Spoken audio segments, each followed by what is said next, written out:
Here's something strange about human behavior. You can sit across from someone and talk about your worst breakup. You can argue politics at a dinner table. You can admit to a stranger that you're in therapy. But the moment someone asks, "How much do you make?" the room changes. Watch what happens. Shoulders tighten, eyes shift, someone laughs nervously and changes the subject. Why? Why can we share almost anything about ourselves except numbers? Most people assume this is just personality. Some people are private, some aren't. But psychology suggests something much deeper is happening, and once you see it, you won't be able to unsee it. If money conversations make you uncomfortable, even a little, comment "money silence" below. Let's investigate. Let's start with what this actually looks like in daily life, because chances are you've done at least one of these things in the past month. You're at lunch with coworkers. Someone mentions they're thinking about negotiating a raise.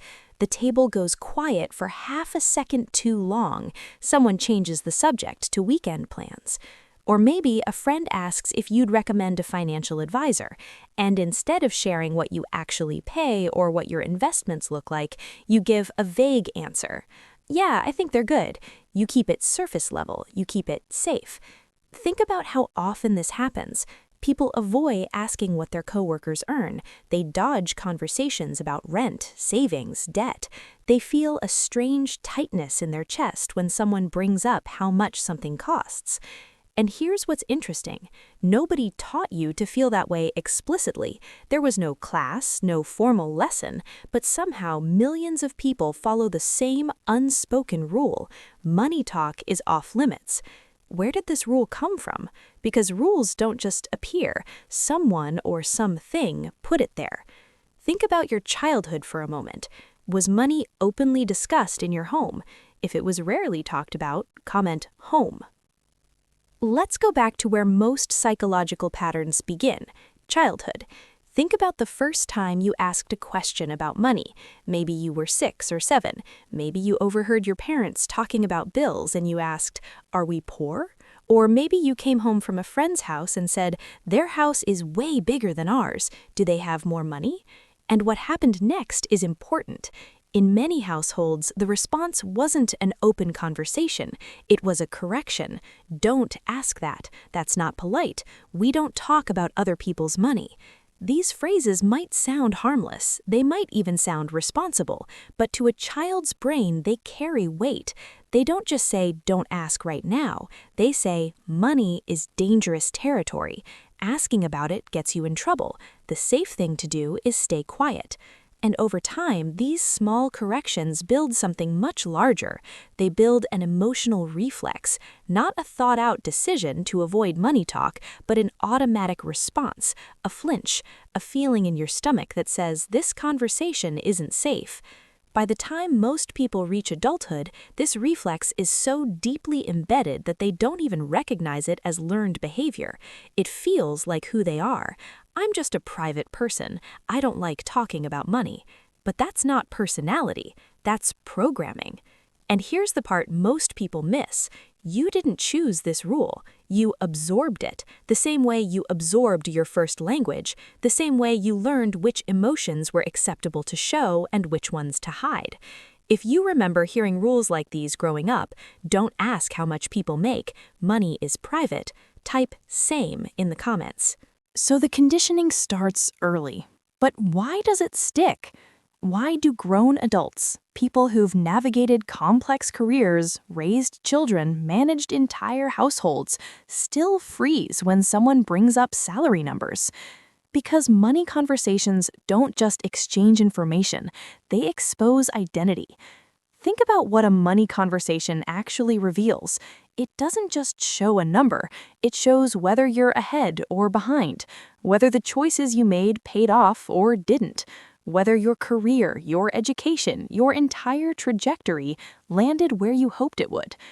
That's terrifying, not because the number itself is dangerous, but because of what the number represents in someone's mind. Psychologists call this identity threat. When a conversation has the potential to challenge how you see yourself, your brain treats it like a physical threat. The same neural circuits that activate when you sense danger light up when someone asks a question that might expose financial insecurity. And what does your brain do with threats? It avoids them. This is why people don't just skip money conversations casually. They feel compelled to avoid them. The avoidance feels necessary, protective, like you're doing something smart by keeping quiet. But you're not protecting yourself from danger. You're protecting yourself from information. And there's a massive difference. When avoidance becomes your default response to financial topics, something shifts. You stop learning. You stop comparing notes. You stop asking the questions that could actually change your financial life. Questions like, what are you investing in? Or how did you negotiate that offer? Or am I being underpaid? You trade growth for comfort, and you don't even realize you're making that trade. Be honest with yourself for a second. Have you ever avoided a money conversation not because you didn't care, but because it felt uncomfortable? If yes, comment honest. Now let's pull the lens back, because everything we've talked about so far has been individual, personal conditioning, personal fear, personal avoidance. But what happens when you multiply that by millions? What happens when an entire society follows the same rule? Don't talk about money without questioning where the rule came from. Here's what happens. Workers don't compare salaries, which means pay gaps go unnoticed, not for months, but for years, sometimes entire careers. A person can sit 3 desks away from someone doing the exact same job, with the exact same title, producing the exact same output, and never know they're being paid $20,000 less. Not because the information is classified, not because it's illegal to share, but because both people were raised to believe that asking is rude, that silence is professionalism, that minding your own business is the mature thing to do. And so the gap just sits there, compounding year after year, raise after raise, built on a lower starting point that was never challenged because the conversation never happened. People don't share financial strategies with each other, so the knowledge that builds wealth, how compound interest works in practice, how to negotiate equity, how to structure debt strategically, how to time a refinance, how to read a term sheet, how to evaluate whether a 401k match is actually competitive, stays concentrated among the people who already have it. The information exists. It's not hidden behind a paywall or locked in a vault. It lives in conversations. And if your circle doesn't have those conversations, you don't get access. Not because you were excluded on paper, but because the culture you were raised in trained you to never bring it up. Young professionals enter the workforce with almost no financial framework. They sign leases they can't afford because nobody taught them duratio. They take on debt without understanding amortization. They leave employer matches on the table because the enrollment form felt overwhelming and there was nobody in their life they felt comfortable asking. They learn by making expensive mistakes instead of learning from affordable conversations. And here's the cruel part. Those mistakes don't just cost money, they cost time. And time, when it comes to wealth building, is the one resource you cannot get back. A 23-year-old who starts investing because someone explained it to them over coffee is not in the same position at 45 as the 23-year-old who didn't start until 34 because they had to recover from financial decisions nobody warned them about. The math on that gap isn't subtle, it's staggering. And none of this requires a conspiracy. That's what makes it so effective. Nobody has to enforce the silence. There's no committee, no memo, no policy document titled "Keep Them Quiet." The silence enforces itself because it was built into the culture from childhood. It reproduces automatically. Parents pass it to children, children carry it into workplaces, workplaces normalize it as professionalism, and the cycle starts over. Each generation inherits the rule and mistakes it for wisdom. think about who benefits from this arrangement. If workers openly discussed compensation, hiring practices would have to become more transparent. Low-ball offers would get flagged before they were signed. Inequities between departments, between genders, between racial demographics, they'd surface faster. Not because of an audit, not because of a lawsuit, just because people talked, just because someone said a number out loud and someone else said, "Wait, that's not what I got." If everyday people regularly shared investment strategies the way wealthy circles already do, the information gap between income levels would shrink, not overnight, but steadily, because the strategies that build wealth are not complex. Most of them are boring. They're consistent, they're mechanical, but they require knowledge. And right now, that knowledge is distributed along class lines, not because of ability, but because of access to conversation. Financial silence doesn't just feel like a personal preference. At scale, it functions like a structure where the people with the least access to financial knowledge are also the people least likely to seek it out, because they were taught that seeking it out is inappropriate.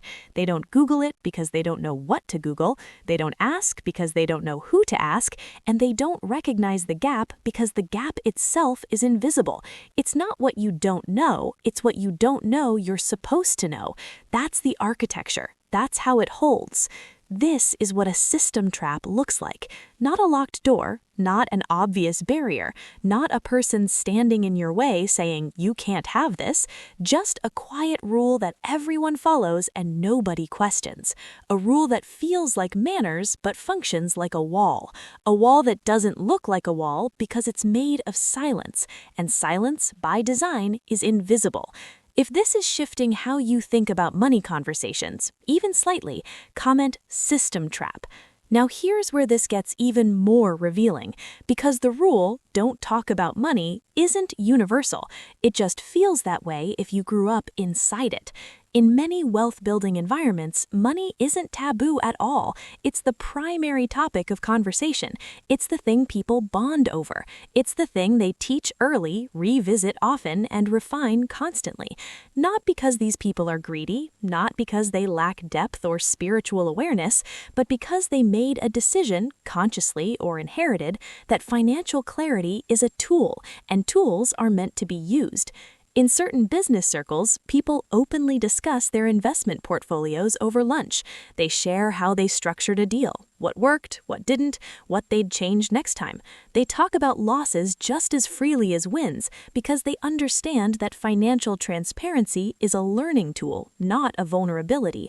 A loss shared is a lesson multiplied. A win shared is a strategy someone else can adapt. In these circles, silence isn't seen as dignity, it's seen as waste. Why would you hoard information that could help someone at the table make a better decision? In families where wealth is multi-generational, children are taught financial concepts early. They sit in on conversations about assets, taxes, and business decisions, not at 18, not at 25, but at 10 and 12 and 14. Not because these families lack boundaries, but because they understand something that most middle-class and working-class environments missed. Financial knowledge compounds the same way money does. It doesn't just add up, it multiplies. Every concept you learn opens the door to 3 more concepts. Every conversation you hear gives you vocabulary you didn't have before, and that vocabulary changes what you're able to see. One conversation leads to one insight.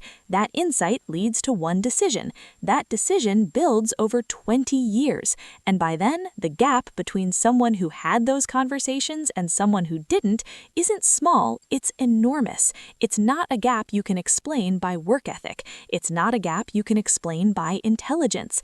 It's a gap that traces back to one variable: who had permission to talk and who was taught to stay quiet. This is the part that should concern you. The divide isn't just about who has money, it's about who has permission. Cultural, emotional, psychological permission to talk about it, to ask questions about it, to make mistakes with it out loud, in rooms where those mistakes get corrected instead of judged. That's the divide, and it doesn't show up on a balance sheet. It shows up in what feels normal. If talking about money feels normal to you, you have a structural advantage. If it makes you uncomfortable, if your chest tightens and your throat closes and something in the back of your mind whispers that it's not appropriate, that discomfort isn't personal, it's inherited. And it's expensive. If you grew up in an environment where money conversations were shut down, you didn't just miss information, you missed an entire operating system for building wealth. You missed the logic layer underneath the decisions. You missed the pattern recognition that comes from hearing people think out loud about money over years. And replacing that operating system later in life isn't impossible, but it requires you to first recognize that it was missing. You can't update software you don't know is running. And for most people, that software, the stay quiet, don't ask, it's not polite software, is running in the background every single day, shaping every financial decision they make without them ever seeing it on the screen. If you believe financial knowledge should be shared more openly, regardless of income level, type open money. Let's talk about what this actually costs. Not in theory, in real outcomes. A person who never discusses salary with peers is statistically more likely to remain underpaid, not because they're less skilled, not because they don't work hard, but because they lack the one data point that would tell them their market value doesn't match their paycheck. A person who avoids conversations about debt never hears the strategy that could have restructured their payments 2 years earlier. They carry the weight alone, assuming their situation is unique, when in reality, millions of people are navigating this same thing, and some of them found a better path. A person who feels uncomfortable discussing investing delays their first investment by years, not because the information isn't available, it is, but because the emotional barrier to engaging with it was built before they turned 10 years old. And here's the compounding effect nobody warns you about. Financial silence doesn't just delay one decision, it delays all of them, because each missed conversation creates a gap, and each gap makes the next conversation feel even more uncomfortable. The less you know, the more vulnerable the topic feels.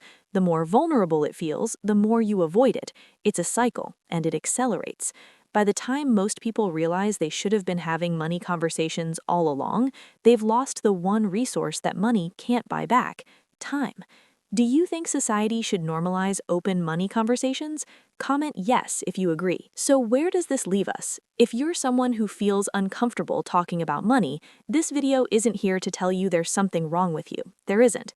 You followed a rule that was handed to you before you were old enough to evaluate it, a rule that was reinforced by your family, your school, your social circles, and eventually by your own nervous system. That's not weakness. That's how human psychology works. We absorb the patterns around us. We don't choose our first set of beliefs. They choose us. But here's the shift. Now you know the rule exists. Now you can see where it came from. And now you have something most people never get: the chance to consciously decide whether that rule still serves you. Because some rules protect us, and some rules just protect the system. The rules that told you money talk is rude didn't protect your financial future. They protected the silence. And the silence was never neutral. It had a direction. It moved knowledge upward and kept questions quiet. Breaking that pattern doesn't require you to share your bank account with strangers. It just requires you to start asking the questions you were told not to ask, to stop treating financial curiosity as something inappropriate, to recognize that the discomfort you feel around money isn't a boundary worth keeping, it's a boundary worth examining. The most powerful financial tool isn't an app, it isn't a strategy, it's a conversation you've been avoiding. If this video changed how you think about money psychology, hit like and subscribe to Diana Invest. We explore the hidden system traps shaping your financial behavior, so you can start seeing the patterns before they shape you. And the next time someone changes the subject when money comes up, you'll know exactly why.